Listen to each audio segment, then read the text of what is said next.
रावण, ये नाम सुनते ही दिमाग में क्या आता है? एक विलन है ना, जिसने सीता का हरण किया, राम से युद्ध किया। लेकिन क्या कहानी सिर्फ इतनी ही है? क्या हो अगर हम कहें कि इसी विलन के अंदर एक बहुत बड़ा ज्ञानी भी छिपा था? आज हम रावण के इसी दूसरे पहलू को देखेंगे और जानेंगे वो 3 सबक जो उसने मरते मरते सिखाए।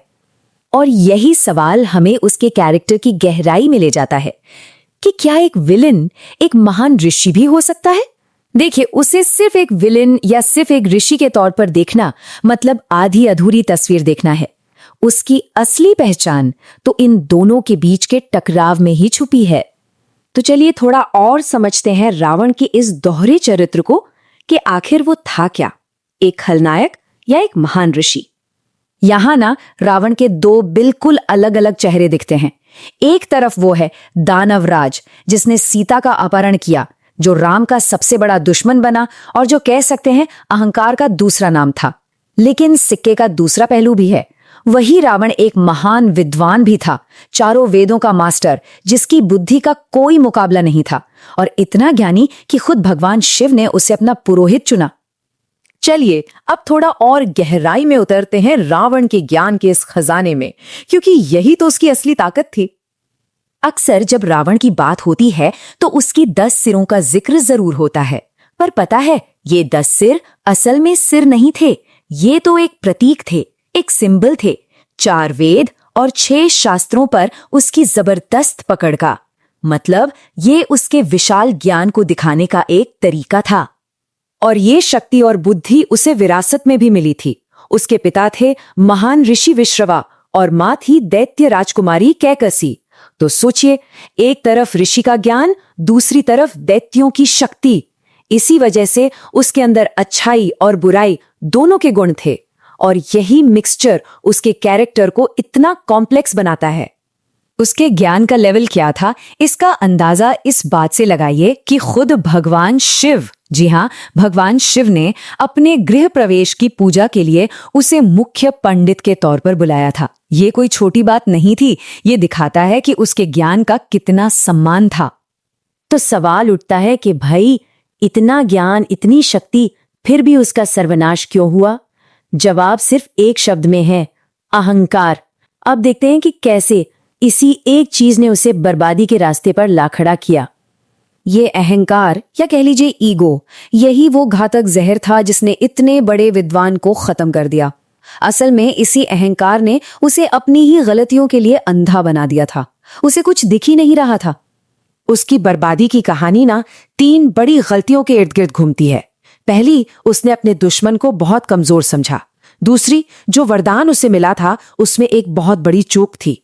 और तीसरी, उसने एक ऐसा राज बता दिया जिसने उसका अंत पक्का कर दिया। तो पहली गलती क्या थी?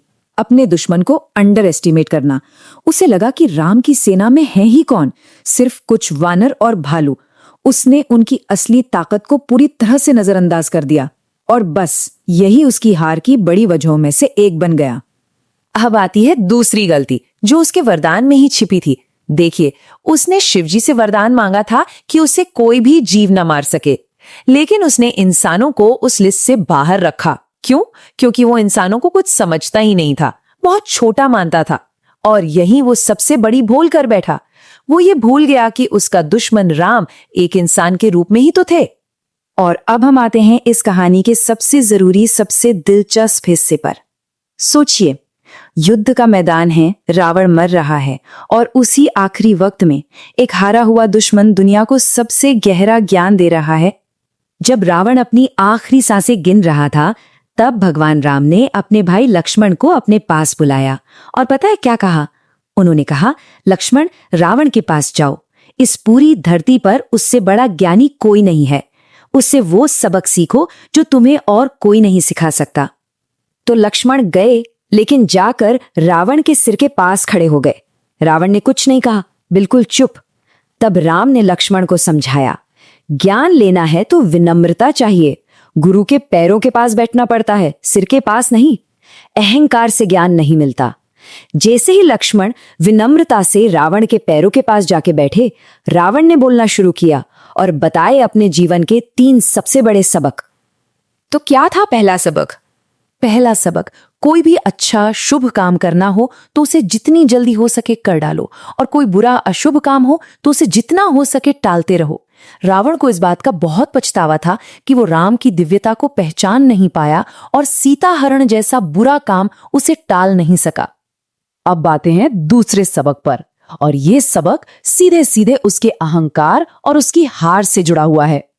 दूसरा सबक था, अपने दुश्मन को कभी भी छोटा या कमजोर मत समझो। उसने खुद माना कि जिन वानरों और भालुओं को वो कुछ नहीं समझ रहा था, उन्हीं ने उसकी पूरी की पूरी सेना को खत्म कर डाला। और अब बारी है तीसरे और शायद सबसे गहरे सबक की। तीसरा सबक, अपना सबसे गहरा राज, अपनी सबसे बड़ी कमजोरी कभी किसी को मत बताओ, चाहे वो तुम्हारा कितना भी सगा क्यों ना हो। रावण की मौत का राज उसकी नाभि में छिपे अमृत में था, और ये राज कौन जानता था? उसका अपना भाई विभीषण, जिसे उसने खुद बताया था, और आखिर में यही राज उसकी मौत का वजह बना। तो रावण की कहानी सिर्फ एक विलन की कहानी नहीं है, ये ज्ञान और अहंकार के बीच की एक लड़ाई है जो शायद हम सबके अंदर चलती है। और ये कहानी हमें एक बहुत जरूरी सवाल के साथ छोड़ जाती है।